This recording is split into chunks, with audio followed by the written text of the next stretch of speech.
And welcome back to the Full Advisor Coaching Podcast with your host, Kristin Herod. Kristin, hello.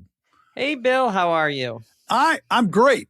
I'm great. And this topic today really interests me because it sounds so obvious. It sounds so mundane that there are probably 10,000 podcasts on it. Don't scare the listeners away already. Hey, guys, it's mundane. Don't join us. No, it's mundane. It's not mundane. But no, it's one of the easiest things you can do to improve your business with not a lot of effort, which is what makes it exciting. I know. That is true. And it's really simple. So tell us what that is. Sure. Absolutely. And for those of you listening, if you're wondering who is Bill, Bill is my on-air thought partner and he supports me. I do. It's just me coming on the episode, so I don't have to talk to myself. So, okay. So I'm going to start with just a story because this episode came out of a call I had with an advisor recently, a client, I worked with a number of years ago, and he came back in the mix, which is exciting. I always love when that happens. And he spent a lot of time working on his marketing, his positioning, getting his messaging down, his website. It looks fantastic. So it was cool to see that after having worked with him for a few years and then reflecting, rejoining and saying, okay, now what's happening? So we're looking at that next evolution. And he was saying prospects are finding him and they're booking these intro calls with him. And he's had roughly one a week for the last year, which, hey, that's nice. Solo business, one a week, really good. Okay. And then he has a system where he has the free call and then he does this rather than going directly into sign up for my full service. He has this interim meeting that's like 90 minutes or so, and he charges a fee for that. And you register for this discovery call, pay the fee right there through Calendly, which I absolutely love that feature. And then from there, the person has can decide, do they want to move into the full engagement, which is interesting because for that discovery call, he's providing a full analysis, and you can walk away with this essentially like a game plan for you, and he'll tackle whatever your immediate issues are. So it's not for everyone, but it fits his model because he does a fair amount of things related to tax and assessment, and he has a very niche area.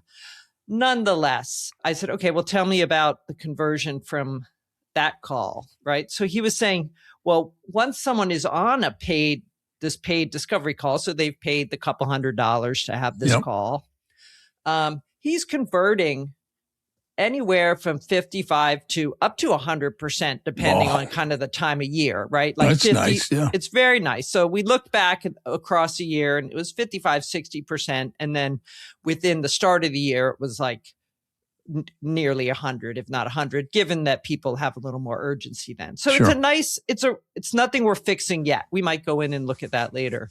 But then I said, okay, well, tell me how many people from these, you're attracting people in, how many people are coming from the intro call to the discovery call. So the hurdle is you have to sign up and put a credit card in and pay for this, essential, like a consult. So let's say, I don't remember the fee. Let's say it was like $400. It's not a big number. Only 18% of those intro calls were converting to the discovery call. So he has 50 people coming in across a year who are saying, wow, this is really interesting. And so we went back and I said, okay, well, let's look. And he was like, okay, so out of those people, only single digits move to the next step, right? That's so odd. You're like, oh. So, the marketing's working. And interesting, I said, well, are they qualified prospects? Because I was like, maybe it's just a bunch of people. And when they get on the phone, they realize that's not for me. It's too expensive, or I don't actually fit the criteria. But they are qualified because he has a long enough conversation with them to know. And his website is very clear. And when you go through the Calendly to book, it's very clear about assets, situations, and where he helps people. And so we were like, what's going on? You know? So I asked him to send me, I said, you know, he sent me a transcript of his call with the client, which we keep everything confidential. And I said, just send me over all the emails that you're sending, like the like after an intro call. Sure. Let me take a look at that email. And when we looked at it, it was interesting because the first thing I noticed, very well written, nice recap of the meeting, you know, and very clear. He was really explaining the step after the discovery call versus driving to the next step. So he was getting ahead of it. He was saying, and if you decide you want to move forward, go to this third thing, when in fact, we really needed him to focus on what is the call to action coming off of this specific email. What is it that you want me to do next? Yes. And so it's really interesting because even the scheduling in the email, it's like, you know, the ask is all you need to do is schedule this discovery call and we'll be able to generate this, you know, report that you'll step away and it's yours to keep whether you move forward or not. So 90% of the email is focused on what happens if you do decide to move ahead. And there was no link to schedule to the Calendly for the call. Yeah. So I was like, well, here's like one of the talk about like when we were saying mundane, add a single link with a button that says schedule right here. And I mean, it was just, he was like, wow, I never noticed, because when you get caught up in your own stuff, you don't always think it through. It had a nice call to action that said, yes, the next step is simply schedule a call with me, but it didn't say how. And it was very interesting because it's this kind of small thing on any kind of follow-up that's like, you know, that can literally move the needle on action, right? So this is something we're now going back because it's such a fresh story. I don't have the outcome yet, but I can promise you we will move that number by adding in that link just because it makes it simple for someone to go, oh, yes, that was valuable. Click. Hey there, it's Kristin. Quick break. If you're enjoying the show and you want more, head on over to fulladvisorcoaching.com/resources. You can download the toolkits that I have there and join the free insider community. You'll be the first to hear about new trainings, fresh podcast episodes, and I share with you real-world strategies that I see working for advisors right now. That's fulladvisorcoaching.com/resources. Go sign up. It's completely free. And now back to the show. Well, you know, it's funny you're telling me this story, and you are so right. A lot of times you get so caught up in your own process. And this guy obviously had a really good process. Yeah, but sometimes you don't see the obvious thing. So I can't believe that this is a problem that belongs to one random guy. Oh, no. It's so pervasive because I will come in and no matter what role I'm coming in as a coach or a fractional CMO or, coaching a team, I will always come in first and go, okay, tell me about the lead to client conversion process. Tell me about what happens from the time when how does someone schedule a call and then what happens after that? Because that is where we can usually identify an easy fix that will have a meaningful return.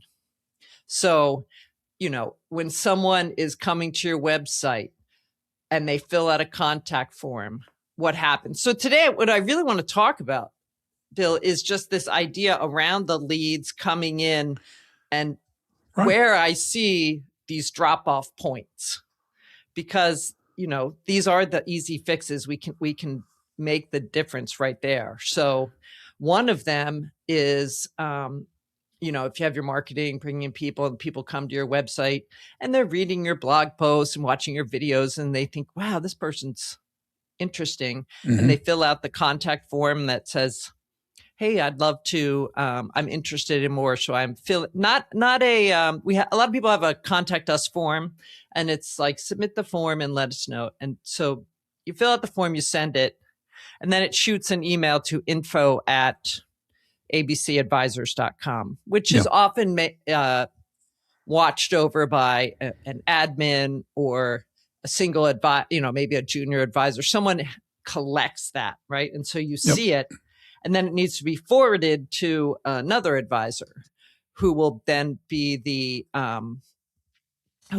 communicator.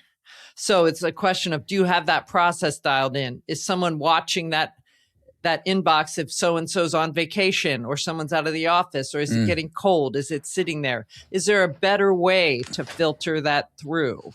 Can we have it go directly to an advisor? Can we have it go directly to the Calendly? What does that look like? So very basic things, like you'd hate to miss a form that came in that just happened to go into the inbox or fell into a junk mail or something where it wasn't seen. So just making sure that you have that dialed in, and, how do we eliminate any type of human oversight where possible?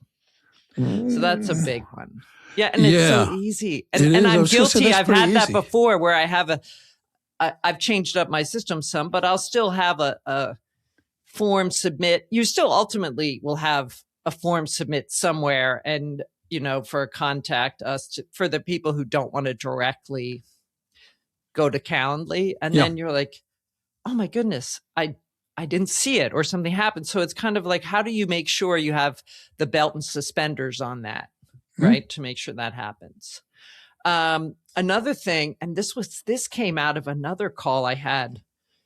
I had it with a firm who was telling me that they have done a lot of events. Like they really enjoy doing events, and they get out and do events, but they're not sure if they're working because they're not really converting. I was like, well, that's interesting. Break it down for me. What's your follow-up process? Oh. No. I was like, really? What? They're like, yeah, we'll have like 20 people in the room, 30 people in the room, maybe even more. We have the event. You mix and mingle, you talk to people. All right. And then I was like, so who does the follow? Like, what happens to each of the individual advisors who are there do the follow-up? Is it like an admin? Is it a marketing person? And it was just like blank stare. Like, well, we don't really have a process for that. So that's good. That's bad news and good news. The bad news is great news for me. Yeah, it's great news because for you. it's easy for me to come in and go, well, I'll tell you what you can do. And, and a lot of people do, in fairness, they hold events. And I think they may have sent a thank you for coming email or something. Yeah, sure. Right after, maybe. But they were saying one of the things is there's no process or owner for who is reaching out, how many times they reach out, what is that structure? And that is one of your best times to be, and I've seen this more than once. People do the big dinner seminar, or they do the paid, you may not know, Bill, but you can buy these like prepackaged presentation concepts, and companies will get all these leads to come to you, and then you do it. And then the drop off is, well, I sent them an email and they didn't do anything. And I'm like, oh my goodness, we need to be getting on the phone. We need to have a very clear, mapped out X number of follow-ups. Here's what each follow-up is. Here's the if then, if they don't. And this is one of your highest likelihood that you will convert someone, because they've already spent hours with you, or an hour with you, and they've invested their time. So very, very clear steps. What should you be doing? Are you reaching out multiple times in different ways? And driving to the call to action. And then are those people ending up on your list? I've had it where people had events, they had people come, and those people don't end up on the email list. And then I was like, so now it's you're relying on them to remember that they went to your event. So again, easy fixes, because it's, look and say, how can we follow up? What can we do? Because they've demonstrated interest. Well, these kinds of case studies fascinate me, because these are people, these are organizations that have clearly put effort into a process, and they've clearly engaged people in their Right. events. So it raises the question in my mind. I was sitting there scratching my head because it's like, how does that happen? How does that failure on their side happen in your view? Yeah, it's so interesting because I think it's because it comes back to that concept of the business development ecosystem that I talk about, where it's marketing, sales, for lack of a better term, and then client experience, and how it's often siloed in a company or organization. And so then you might be doing marketing to attract people in, and then you might have advisors who are responsible for the one-on-one sort of business development conversations, the prospecting, the prospect experience. Yeah. And then no one really owns the full client experience, like from the initial raising of the hand of interest all the way through to the client. And so it's like trying to connect the pieces and making sure that everyone on the team, especially at the firm owner level, they see the connection across the full ecosystem, and they're making sure that people on the team know the handoffs, know what's happening, have systems and processes in place. And if you map it against the client journey and then say, who are the players involved? What communication needs to happen? Where are we dropping the ball from the client point of view, the consumer point of view coming in?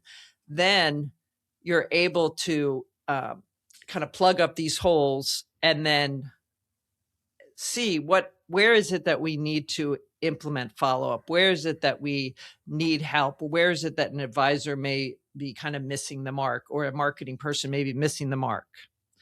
So yes, that is one of the biggest things I see, is that breakdown between individual advisor effort and then firm level marketing. Yeah, it's a weird breakdown because you put all that effort into something, you've engaged with people. And speaking as a person who is often sought to be engaged, when I don't hear anything, I'm kind of like, well, okay. And I tend to forget. I tend to just walk away from it. I know. And the biggest, like I said, the drop off is that advisors, they come in, and again, they may be in a place, and this is something we've talked about a lot, where they're kind of now in a position where if they have to do business development, right? They want to move up in the ladder. They want to do business development. So they're trying to get involved. And then they have I sent the email and I didn't hear back conundrum, right? I'm like, okay, well, again, this is where we started talking about, like, when people don't hear from you, and this is kind of what you were just saying, it's like, I know the biggest thing is all of these wonderful advisors who I absolutely love working with because their heart's in the right place and they want to do good work and they really care about people. They're like, well, I don't want to be pushy.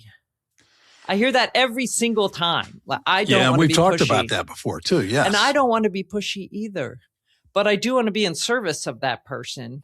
And I want to show them that, hey, I would absolutely love to work with you. I want to work with you. And I'm going to demonstrate to you that you are someone that I value and would like to work with. So I'm going to follow up with you out of respect for the fact that I know you have a problem that I can solve and I can help you. And so you layer that in the different ways. And so I think it makes sense if we kind of talk a little bit about some of this follow-up and what good follow-up might look like. Oh, I think it's perfect, because I think a lot of people do have some weird misconceptions about it, because they do. As we talked about in past episodes, when you talk about business development, not everybody's comfortable with it because a lot of people have funny ideas about what it is and how it makes them feel. So please reframe that conversation from a different perspective. Yes. Yeah. So this kind of going back to the original story of this person who's on the call, and I did ask him, I said, at the end of the intro call, do you ask them directly if they would like to go ahead and schedule the discovery session, step 2? And he said, and this is not uncommon. He said, no, I don't. And I know I should. And I was like, I know that's a big step. to say, would you like to schedule that right now? We can get something on the calendar. Yeah. All right, that's step one. Okay, so let's say they go, well, let me think about it. I'll sleep on it, which nothing wrong with that. That's all right, fine. But really what you can do is, what we definitely want you to say is, well, here's what we recommend as the next step. Here's what happens. I'm going to send you a summary of what we talked about. Mm-hmm. And then to go deeper on this and to get, in his case, get this report, go into a discussion where you can generate the report, or for the other person, for us to have a more in-depth and get the foundation for your financial plan. You can schedule a discovery session right now. We can go ahead and get it on the calendar, and then in the email that you send up, or the next step is to schedule a discovery session. Click the button here and you'll be able to pick a time. And we did an episode. I did an episode with Noël Bleeke, who does sales conversion coaching. She's excellent at it. And it was episode 58. And she and I were talking back and forth about just different ways to set the stage of letting someone know how to hire you, right? Because they don't know. A lot of people coming in, hiring a financial advisor, have never done it before. And you have to tell them how to do it, right? So you have to hold their hand and tell them the path, right? Like, look at the path and be like, okay, and now the next step is that you're going to collect some documents. And then what we'll have you do is bring those with you into the next meeting. Or we will we'll send you a link and you can put them into the encrypted portal, whatever the next step might be. And so when you do have something where you have this intro call, perhaps the biggest thing is not to wait to send the thank you after the call. Like, don't wait days, right? Like, don't be like, well, let me get it right. I want to make sure. Send it in the same day or within 24 hours. Sometimes I do, if it's later in the day, or if I want to add a little value or reflect, I won't do it till the next day, but within 24 hours is expected. And I'll say the one thing I can say, some people, like, it escapes their mind and then they send the recap email 2 or 3 days later. It's not awful, but you're going to lose some momentum off of that meeting. So within hours, really, instead of just days, right? Yeah. I mean, it's simple. Absolutely. And the good news is I'm seeing less and less of this because of AI, right? Because AI's this is one of the biggest, it used to be a big problem, but now with AI capturing the notice and prompting you with here's a follow-up, here's the summary of the call, here are the problems. You have something to work from. You know what I'm going to say. I hope so.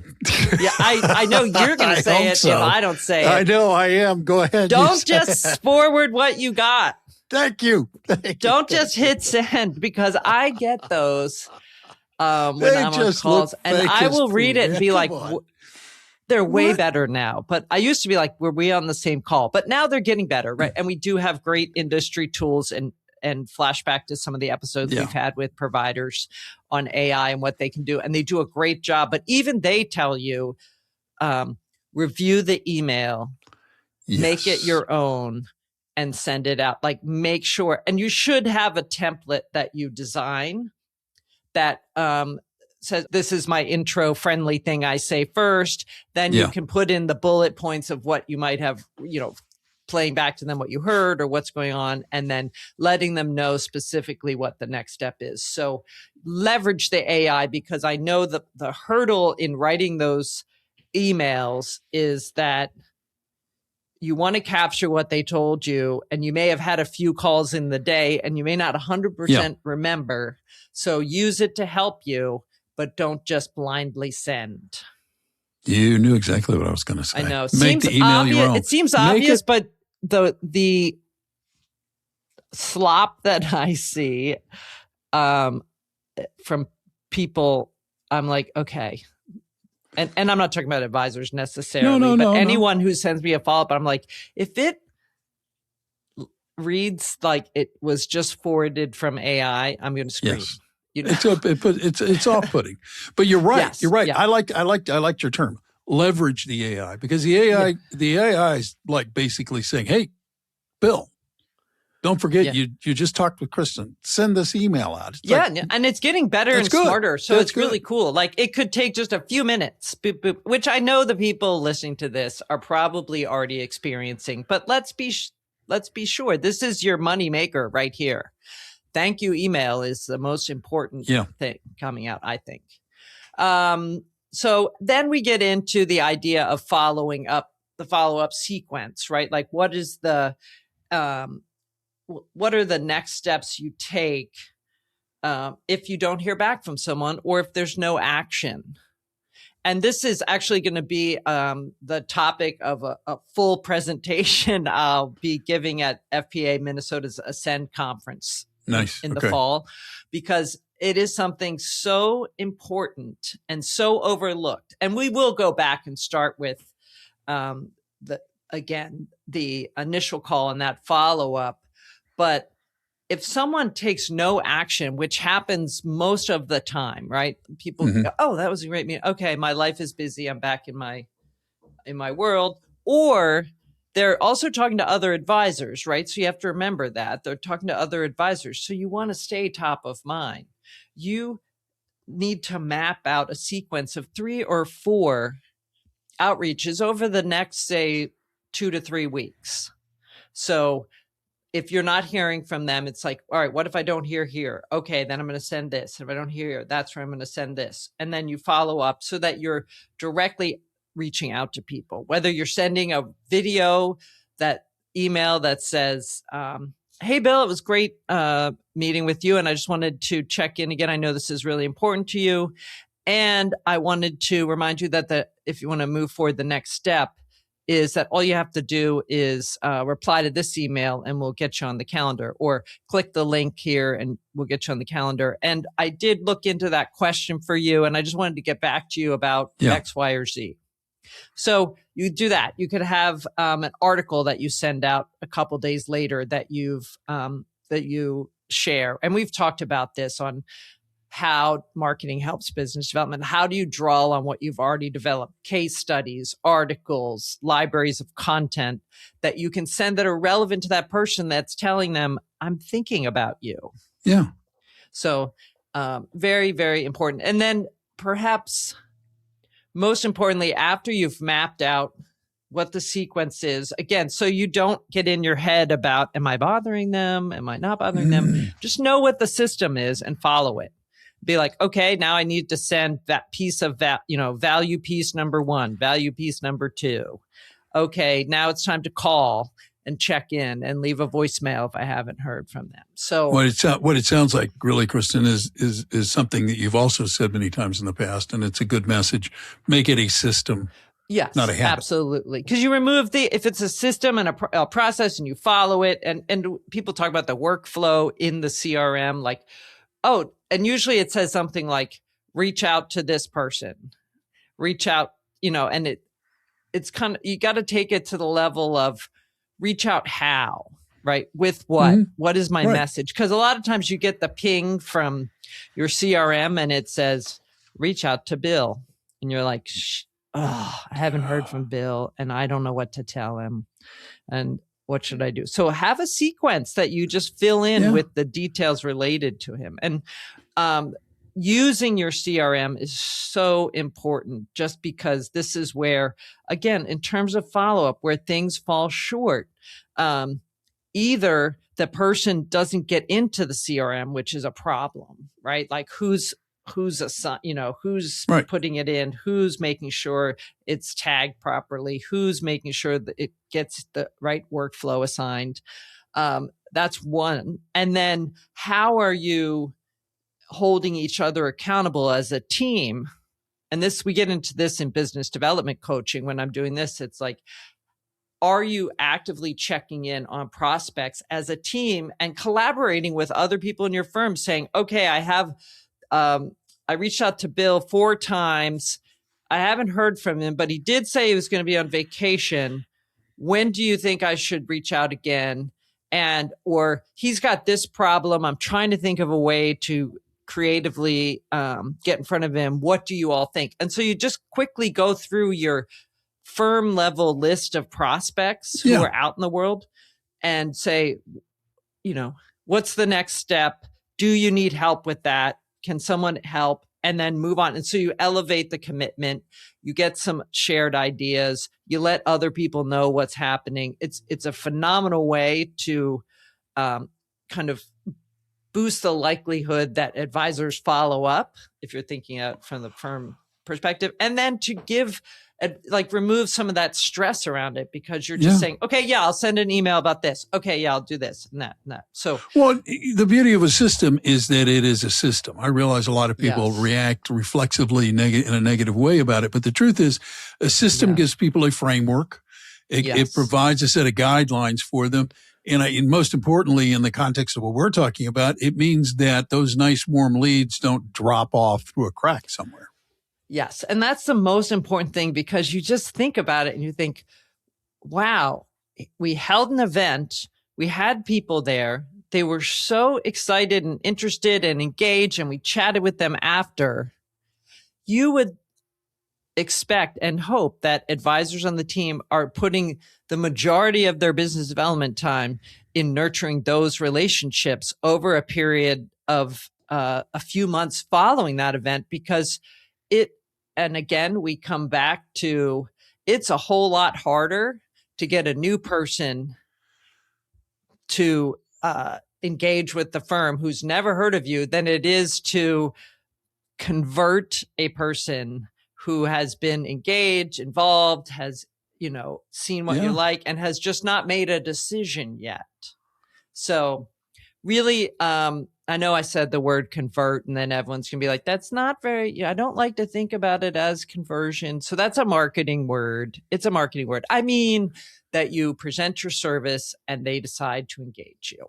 Yes. So, but I will still call it conversion. I have no problem with the word. You're converting a lead into a client. That is really, a lead to really a prospect and a prospect to a client. I mean, that's how it goes. So, exactly. So let's, and I know this can be a little overwhelming because there are so many parts along the lead to client conversion journey. And this is something where, again, with my first story about that wonderful gentleman who did a great job getting his marketing totally on point and on niche, and I'm really excited about that. Yeah. Then it's like, okay, let's do an audit, right? Let's look at the client journey. So if I chat, I'd love to kind of take this as a what to do this week type of thing. If you're listening, like just look at your prospect journey and say, all right, from the time someone hears about you through to the time where they raise their hand and they say, hey, I'd like to have a conversation. However that's done in your world. Look at each piece, whether it's a website form, an event, an intro call, someone refers, you get a referral from a client, someone says on LinkedIn, hey, I'm interested in finding out more about you, whatever it is, what happens next? And then map it out and be like, do we have a clear next step on that? And if we do, who owns it? And what is the timing on that? So look at each piece along the way. And if you can't answer, like, is there a follow-up? What happens next? What's the communication? Then we know that's one of the gaps you have.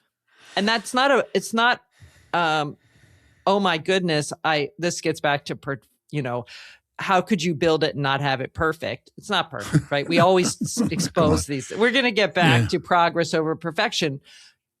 It's going to take time. We're going to plug each one of these little holes along the way. And it's pretty fun because then you start going, oh, well, let me try this. Let me try that. So do the audit, see where the holes are, and then pick one to fix. And it may be as simple as that advisor I talked about, where we're going to put a button in that says schedule your discovery call now. Click. It's funny. There are very, very few processes in business that people don't audit the effectiveness of. It's true. True. They're like, well, why are we not saving money? Why are we overspending? What are the problems here? And people routinely look at systems and go, oh, there's the problem. And that's really all you're talking about here. This is not some big, intimidating, scary thing. It's like, why isn't this working? And where are the little tweaks we can make, right? Yes. Yeah, it's those little tiny changes that can add up.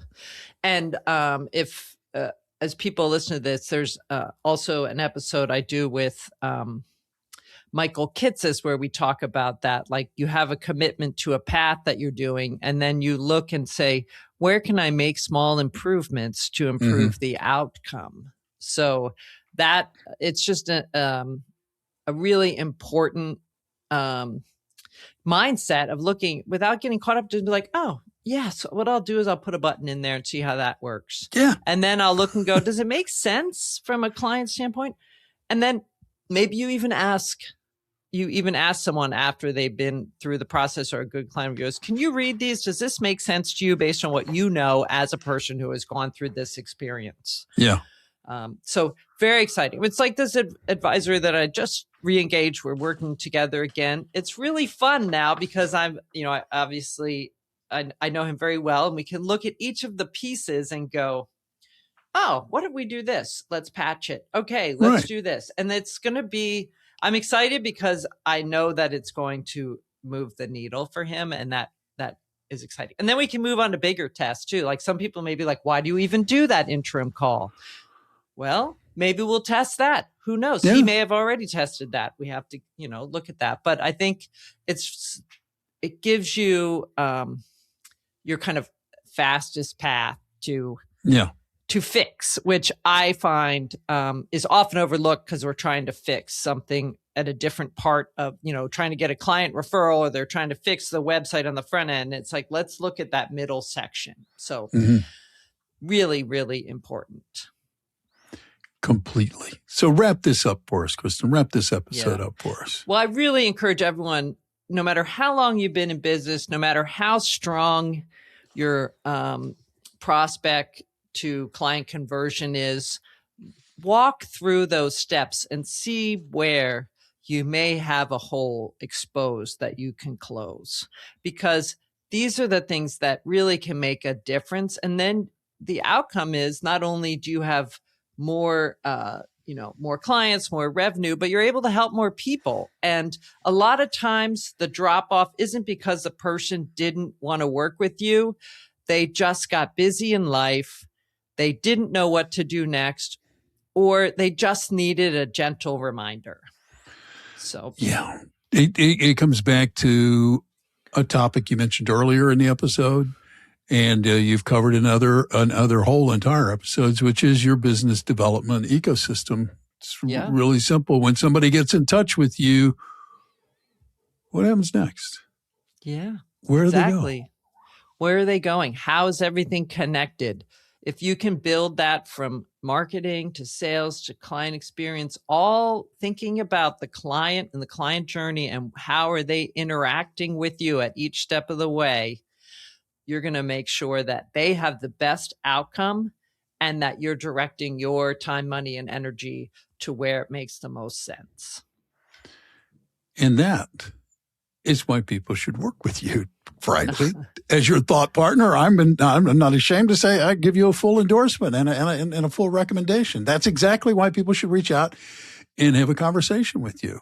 I would absolutely welcome that. And you can do that by, what can you do? Push that button in the upper right-hand corner. Oh, you've got that button, do you? My website that says request a call. And I am going to bet in the show notes of this, there's also a link that says schedule a call with Kristin. So in terms of being very clear at what the next step is, that is a great next step. Schedule a call with me. Talk to me about your system. Where do you feel you're falling short? What do you think is exposed? If you don't know, even better, we can have a conversation and take a look. Exactly. And after you do that, that step first. The next step you can do is really simple before you go away is hit the follow button if you are not a subscriber. Become a subscriber. It's really easy. And the beauty is every time Kristin drops a new episode, you're notified. You can give that one a listen. And I would add my own personal thing here is if you like the podcast, if it's useful to you, give it a like and tell people about it. Word of mouth promotion is irreplaceable in a world full of bots telling you what you might or might not like or somebody you should or shouldn't be connected to. So we'd appreciate that. Until next time, on behalf of Kristin and everybody behind Full Advisor, thank you for taking the time to listen today. We'll catch you next time. And remember this, you can go out today and make it a great day or not. The choice is yours. Thank you for tuning in to Full Advisor Coaching, the podcast. If you enjoyed today's episode, please hit the follow button so you'll never miss an episode. To learn more about how you can become a part of the Full Advisor community, visit fulladvisorcoaching.com. Remember, stay connected and get notified as soon as brand new episodes release. Click the follow button now. The content has been made available for informational and educational purposes only. The information covered and posted represents the views and opinions of the guest and does not necessarily represent the views or opinions of Kristin Harrod or Full Advisor Coaching.